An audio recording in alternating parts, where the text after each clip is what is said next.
Hi,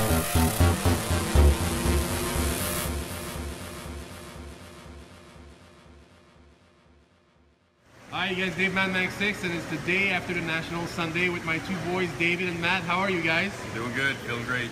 Doing very good. I'm really glad to be here. Both of you were competing, and so it was a great show for me because I hate going to shows where I don't know any of the guys, but I was lucky. I had a lot of friends competing this weekend. Both looked fantastic. Matt, how did the show go for you, number one? You know what?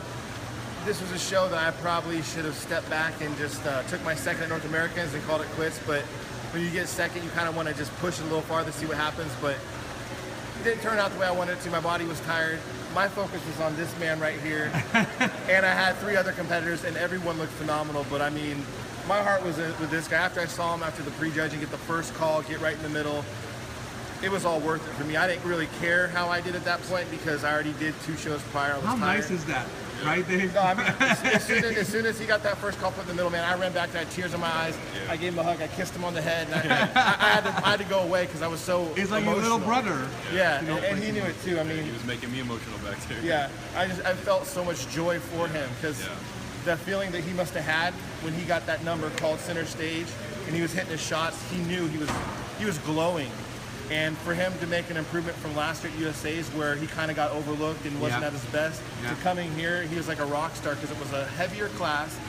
The lineup was deeper. I mean, everything was just, and for him to stand out, that says a lot. Yeah. So it was just incredible, man. Incredible. David, how do you feel? I mean, we spoke a little bit after the prejudging. You were already really happy. I was very excited for you. And we're hoping, I mean, at that point you thought, okay, I've got first or second. Yeah. But you weren't sure you had won yet, although a lot of people told you, or told me that, you know, most likely you had that pass wrapped up. But you never know until you get that trophy, right? So. And the forums were 50-50, so we were just kind of left in the air. You went on the forum, don't ever do I know. that. Not I before guess you could say I'm still kind of new at this. But, yeah, you know, it's a great feeling. I'm still letting it sink in right now. I'm just so happy to be able to have worked with Matt. It's been the best prep I've ever had in my entire life. It's taught me a ton. It's made me a better bodybuilder. It's made me a better coach as well, you know, to be able to teach my clients. Which has been an overall incredible experience. This whole entire prep and this week, it's got to be one of the best weeks of my life. That's awesome. And you have a lot of big projects coming up. We're not going to talk about it just yet, but there's a lot of things in the pipeline for you. Definitely. We're not done seeing you. We're going to see a lot of this guy. You guys will take a notice. Matt, I'm really glad you started working with David because you and I have been doing our things for a little bit.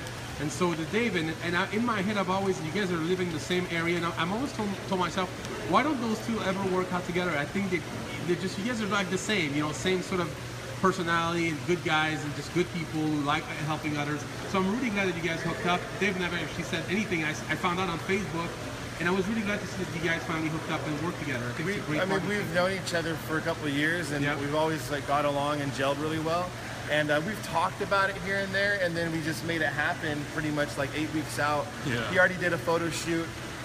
He was in phenomenal shape, and then he deconditioned a little bit and ate what he wanted. Then I was like, let's do a game plan and let's do the Nationals. Yeah. And I knew if I could give Dave a super regimented, detailed plan, and he executed everything to the T. I mean, he did. And Dave would call me daily, which some guys don't always do that. But you know what? I appreciate it because Dave would do anything he questioned, he wouldn't guess, he'd call me, and I respect that. And that showed me that he was just adamant about following the plan. Yeah. And you know, it was just a wonderful prep, and to be here to witness it also firsthand and be here for him, it makes a big difference too. I think it makes you feel more comfortable as well because I can see him in the flesh. And we made some decisions a little outside of the plan, just fly by the hip, just some quick decisions, but everything worked out really well. I mean, he was a little fretful at first with making middleweights because he was in shape at 183, 185. Right. But I knew in my head if I can pull him down safely with manipulating his water, sodium just perfect. And then I knew at the body weight he would look and shine the best as about 181 to 183. We got him right back up there, and he was on the money. Wow. Everything worked out just so perfectly. Everything flowed with this prep. Was that prep easy compared to the other ones you've done before? I wouldn't call it easy. I just think that I had a different mindset this time. Would you follow it? I mean, I followed it to a T. My mindset was just absolutely on this show. It was a do or die kind of situation for me. You know, I'm not getting any younger, and if I want to continue into this sport, I need to really take it seriously. And I stepped it up a notch. And with Matt in my corner, it just gave me the confidence because I knew that I had a scientist behind me. He's so smart. And the fact, you know, he's not just there to be a coach either. He truly cares. When he came backstage and you know, I got those first call outs, and he had tears in his eyes. I mean, I just knew right there that, you know, I've got a coach that's behind me that actually it's like cares, Jerry Maguire sort of moment. Me. Yeah, right. It was great. In the end, you know, we got it. This is a good relationship that's going to last a long time. I was going to say, you guys are definitely going to work together. And just to mention, you know, people look at David, see his pictures, and see how advanced his physique is. David, you know, I don't think he's ever had a truly regimented off season where he's eaten perfectly and he's done things systematically. So, I mean, I think, you know, in one of the geared up forums online, someone said, well, what's he going to do as a 212? I said, listen, this guy hasn't even tapped his potential. If he has a regimented plan and he implements certain things he's never done before, I guarantee next time he steps on stage, whenever that might be, he'll be 200 to 205 pounds in the same condition, I promise. There you go. And that's a scary combination. That's awesome. There's tons of room for this guy, you know, so don't think that he's a seasoned vet by any means. He has a lot of room to grow.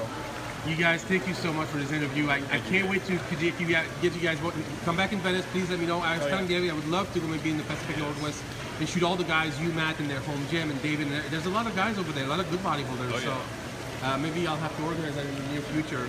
You know, it'd be great. Painting the life with you guys. All right, thank you guys. Congratulations to both.